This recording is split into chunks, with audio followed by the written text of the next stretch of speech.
If there is one thing that Mario is known for, then it is for his impressive ability to jump. So naturally, when Super Mario Maker was released, the community got together and united under a simple goal: rob Mario of his signature move. To come up with a Super Mario Maker contraption that murders our poor plumber as soon as he jumps. And as it turns out, robbing Mario of his ability to leave the ground is everything but trivial. Over the years, many different don't-jump contraptions popped up that got better and deadlier with every iteration. In this video, we're going to take a look back at all of them. We're going to take a look at how early Mario Maker pioneers hacked together simple contraptions to murder Mario when he presses A, how clever Mario Maker engineers iterated upon these designs, refined them more and more every time, and how modern quantum Mario physicists are able to kill Mario within milliseconds after he leaves the ground. So gentle ladies, gentlemen, and gentle people in general, are you ready? Then let's do this.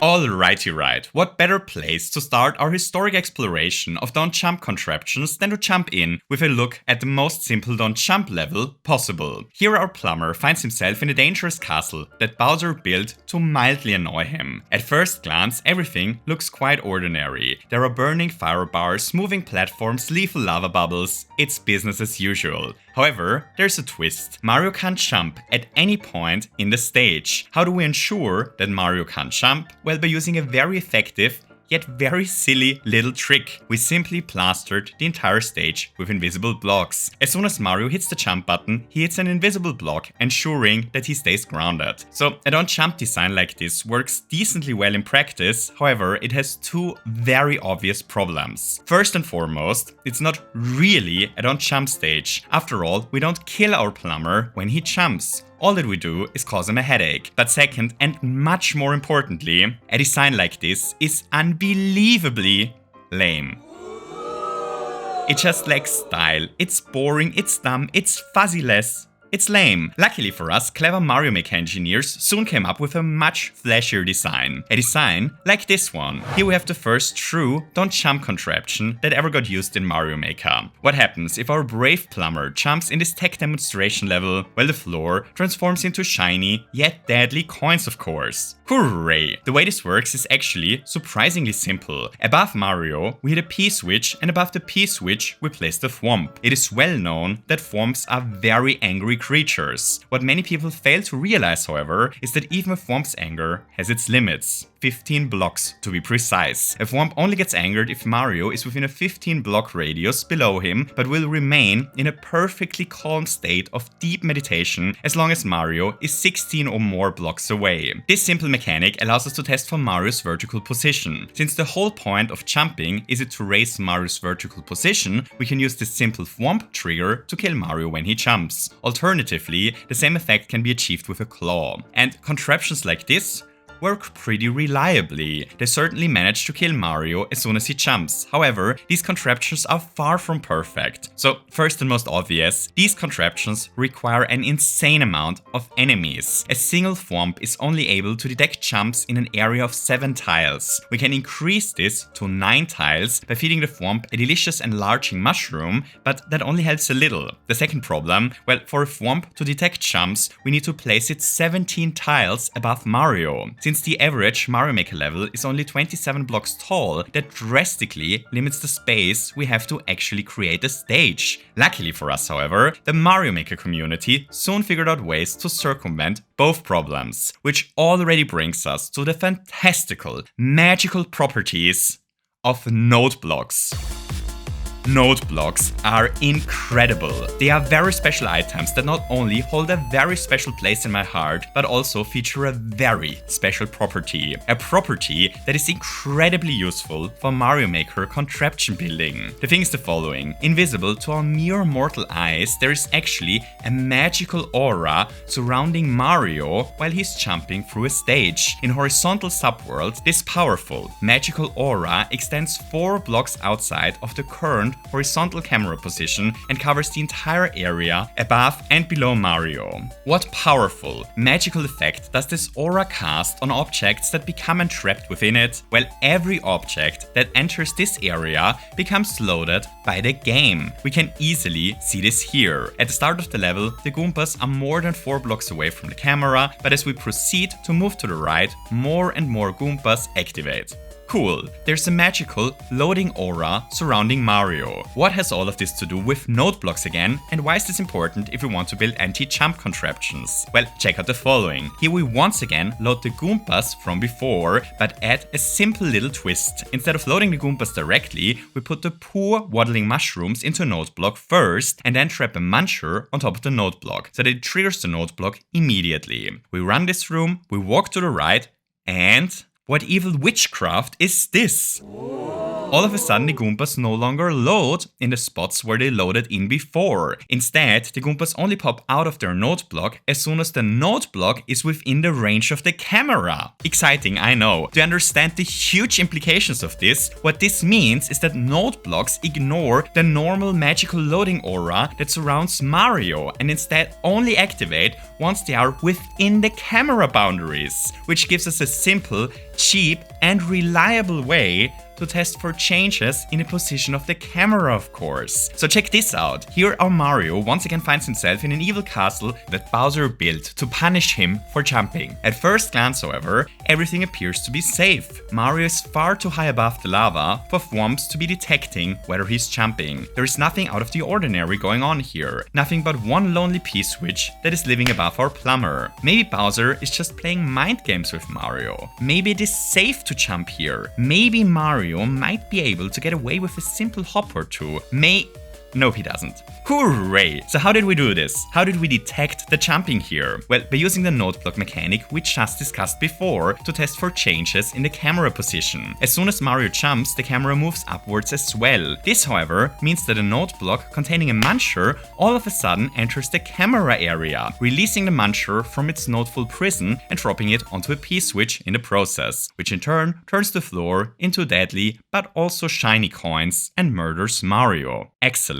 So for the longest time in history of Mario Maker, these two contraptions were the go-to solution if we wanted to murder Mario when he jumps. We either tested for his vertical position, normally using Thwomps or claws, or we tested for changes in the camera position using on-screen blocks. However, these two ways to check for jumping are sadly far from perfect. There's just a very simple problem that both of these contraptions have in common that vastly limits what kind of levels we can build around them. You see, while it is possible to build don't jump levels using tech like this, we aren't really testing if Mario is jumping. At its core, both of these contraptions are testing for changes in Mario's position, not whether Mario really jumped. And that's a huge problem because it massively limits what kind of levels we can actually build. If we build a level around one of these two mechanics, then we effectively not only forbid Mario to jump, but to raise his vertical position in any way.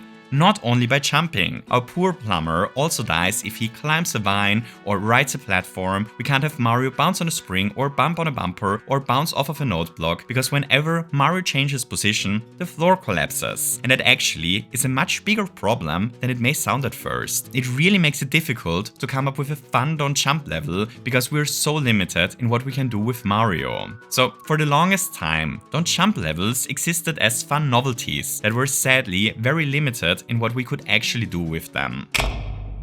But all of that changed on the 22nd of April 2020 because, as all of you know, the 22nd of April 2020 was a monumentally important day in the history of not only don't jump contraptions, but for Mario Maker as a whole. What happened on that fateful day? Well, Nintendo released a 3.0 update for Mario Maker, of course. And with this update, they released the Super Mario Bros. 2 Shroom. And the SMB2 Shroom was about to change the history of don't jump contraptions forever. But one thing after the other. So what is so special about the SMB2 Shroom? Well, nothing really. During daylight, it is only during the ground night theme that the Shroom reveals its unbelievable properties. Because in the ground night theme, the Super Mario Bros. 2 Shroom jumps whenever Mario jumps. The Super Mario Bros. 2 shroom is actually an item that allows us to really test if Mario pressed the jump button. So take a look at this. Here, everyone's favorite plumber finds himself in a calm night theme stage. In front of him is a vine that he has to climb, a couple of springs that he can bounce on to make it over dangerous piranha plants, and a couple of platforms that he can ride. He's obviously allowed to change his vertical position here.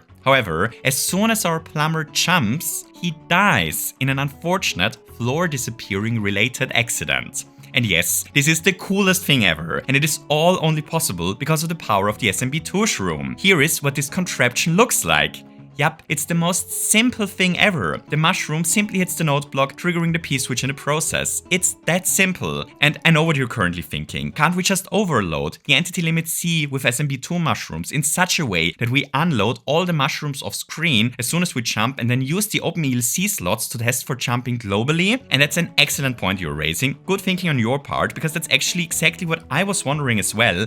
But sadly, this does not work because Super Mario Bros. 2 mushrooms only jump when they are physically close to Mario. They don't jump if we are too far away from them. However, there is one more awesome contraption that suddenly became possible thanks to the power of the SMB2 shroom. You see, so far we've only ever tested whether Mario jumped once. But what if we do not want to kill our plumber as soon as he jumps? What if we want to kill him if he jumps 3 times? Or what if we want to change the level state in some way every time he jumps? Is continuous jump detection possible? And the answer is, of course, check this out. Here our plumber once again finds himself in a nighttime ground theme stage, a dead giveaway that some sort of Super Mario Bros. 2 shroom shenanigans are going on in the background. This time, however, it is not the floor that collapses as soon as Mario jumps. This time, every jump changes the state of the 2 state blocks, which is not only fun, but effectively introduces a completely new game mechanic to Mario Maker. Who and Ray. So how does this marvelous, magical, continuous jump detection work?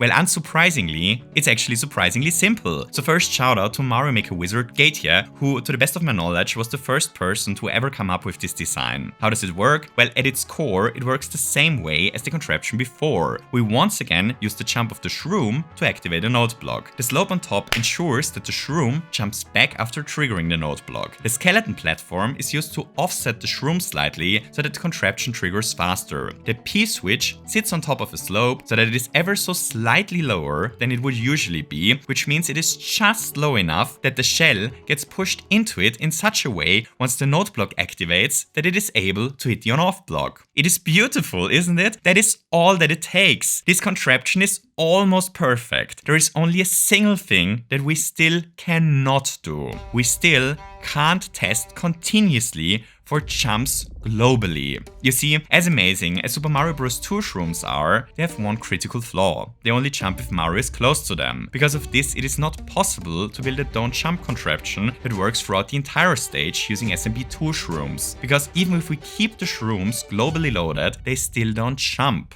And thus, continuous global jump detection sadly remains nothing but a dream. Neither forms nor claws can be used to globally track jumping behavior. Camera position detection contraptions can't track things on a global scale, nor can the SMB2 shroom be used to globally scan for jumps.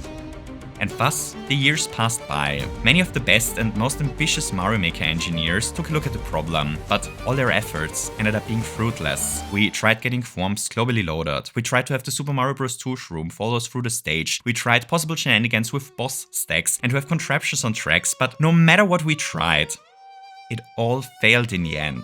Eventually, most of Mario Maker's community accepted the unavoidable. Almost all of us swallowed the bitter pill, and we accepted that continuous, global anti-jump detection is nothing but an illusion, a pipe dream that serious Mario Maker researchers don't fall for. Most of us began to focus our efforts onto more promising fields of research, like global don't eat power-up contraptions or continuous don't touch coin detection. There was just one scientist that stubbornly refused to accept reality for what it was. And that person is of course a gifted Mario Maker wizard named Gatia. So if you never stumbled over Gatia's work before, all that you need to know is that Gatia relates to Mario Maker in the same way that Einstein relates to physics. Ignoring all our advice, Gatia continued to experiment, and eventually he made a stunning discovery. You see, we were so blinded by the amazing properties of the Super Mario Bros. 2 mushroom that we failed to think outside the box. As a matter of fact, there is one more element in Super Mario Maker that actually allows us to track whether Mario jumped. One final element that might allow us to achieve the impossible. And this element is of course one of the Mushroom Kingdom's most dreaded foes, a powerful, course-building element whose sheer power terrifies level creators and plumbers alike. The sinister creature we're talking about is obviously the Skipsqueak. Skipsqueaks are ruthless, 3D world-only creatures that hunt down their prey using a simple gimmick. The evil Skipsqueak jumps whenever Mario does, which is obviously quite handy when it comes to building don't jump contraptions. So we've known for the longest time that Skipsqueaks allow for global don't jump detection in the 3D world style. All that we have to do is to stack a Skipsqueak and a P-switch on top of the same cloud block. Why on top of a cloud block? Well, it's kinda funny, because for reasons that are incomprehensible for mere mortal beings, Nintendo decided that cloud blocks act as global ground in the 3D world style, which is not only very weird, but also exceptionally handy. Everything on top of a cloud block in the 3D world style will stay loaded, no matter how far away Mario gets, which means this simple contraption is actually a perfect global anti-jump detector. Cool, so we know that Skipsqueaks can detect jumps globally. The huge challenge that Gatia faced was to come up with a contraption that works globally and continuously and changes state after each jump. Did he manage to pull off the impossible? Well, check this out. Here a plumber finds himself in one of these castles that Bowser can't stop purchasing. In front of Mario are a couple of on-off blocks, but would you look at this? As soon as Mario jumps, the blocks change state as well. Even stranger, soon Mario reaches a bunch of moving bullet blasters that are being attacked by hungry piranha creepers. To make matters worse, the moving blasters always seem to change direction as soon as he jumps. But Bowser still isn't finished with our poor plumber, because there's one more dangerous obstacle waiting for Mario. A difficult fight against Boom Boom, during which the floor always changes spiky state whenever our plumber jumps. This small level here features global continuous jump detection. It was 5 years after the first release of Super Mario Maker 2 that the community finally got to take a look at a global continuous anti-jump detector. Gatia actually managed to pull it off. So you might want to hold onto something solid near you before we take a look at this little contraption, because chances are that its brilliance otherwise might knock you off your feet. Are you ready? Here we go. This is it. Stunning, I know. This little contraption here is so unbelievably clever. It's just, I could look at this for hours. Here's how it works. At the center of the contraption is a devilish Skipsqueak. This Skipsqueak stands on top of a cloud, which ensures that it stays globally loaded. The power block pushes into the Skipsqueak, which ensures that it stays in position. To the right of the evil mouse is Boom Boom. Boom Boom being a boss entity and therefore globally loaded by default. And to Boom Boom's right, there is a piranha creeper with a Koopa car on top. This car has a spring atop it, so as soon as the game starts, the car becomes entrapped in an eternal car crash in the making, attempting to crush into the on-off blocks beside it. So how in all the fuzziest names does this work? Well, the simple idea is surprisingly the following. So first the piranha creeper. As it turns out, piranha creeper vines are global ground, meaning that this vine ensures that the car stays globally loaded. But that's not all that it does. You see, when the car arrives atop the vine, it can't connect with the on-off block because Boom Boom is in its way. If we were, for example, to change the vine with clouds, the car could actually reach it. So the Koopa car makes a continuous attempt to crash into the on-off block, but it is stopped by Boom Boom. Here's where this gets so stunningly clever. As soon as Mario jumps, the Skipsqueak attempts to jump as well. You see, below Boom Boom, there's a conveyor belt that tries to push Boom Boom into the Skipsqueak, but usually Boom Boom can't move because the skip squeak blocks him from being pushed to the left. If we jump, however, the skip squeak leaves the ground for a moment, opening up enough space for Boom Boom to be actually pushed to the left. Boom Boom, however, was the only thing preventing the car from crashing into the on-off block. Insanely clever, I know. What happens as soon as we jump is that everything moves a tiny bit to the left, allowing the car to crash into the trigger. Once the trigger is triggered, the direction of the conveyor belt changes, which pushes everything back into position. We built this contraption twice and invert the other one so that one of the two sides is always loaded and gentle ladies, gentlemen, and gentle people in general, we are looking at continuous global anti-jump detection. Hooray! So here we have it, how clever Mario Maker engineers figured out how to murder Mario whenever he jumps, beginning with lame invisible block solutions, evolving into different position detection contraptions, revolutionizing the field once the Super Mario Bros. 2 shroom was introduced, and finally, fully solving the problem in the 3D world style using incredibly clever position collision manipulation. Before I wrap this up, just two more things. So first, as always, a tremendous thank you to all my wonderful patrons whose names are currently scrolling by. These wonderful people not only regularly get access to small additional content and bonus scripts, like an exclusive Q&A video recently, but their generous support is also the contraption that is jump-starting this entire operation. A gigantic thank you to all of them for that. Second, we can actually use this neat little new contraption to make an upgrade to our dangerous list of evil. We now actually know how to create a don't jump more than 3 times contraption in the 3D world style. All that we have to do is to put a P-switch in a cloud somewhere at the beginning of the stage, and then add several on-off blocks above it and Boom Boom on top. Boom Boom is globally loaded by default, and so is the P-switch on the cloud, which means that the evil troublemaker now drops down one on-off block step every time that we perform a jump, until we jump a 4th time, at which point Boom Boom activates the P-switch. Hooray! And with this, it's time for us to wrap this up. So thank you so much for watching this silly little video. I hope you enjoyed it. If you enjoyed it, don't forget to leave me a thumbs up, and maybe you feel especially grounded today and want to hit the subscribe button as well. Finally, if you truly love the video and want to support content like this, then there's also the option to support the channel via Patreon. Thank you so much for watching, and until next time, lots of hugs.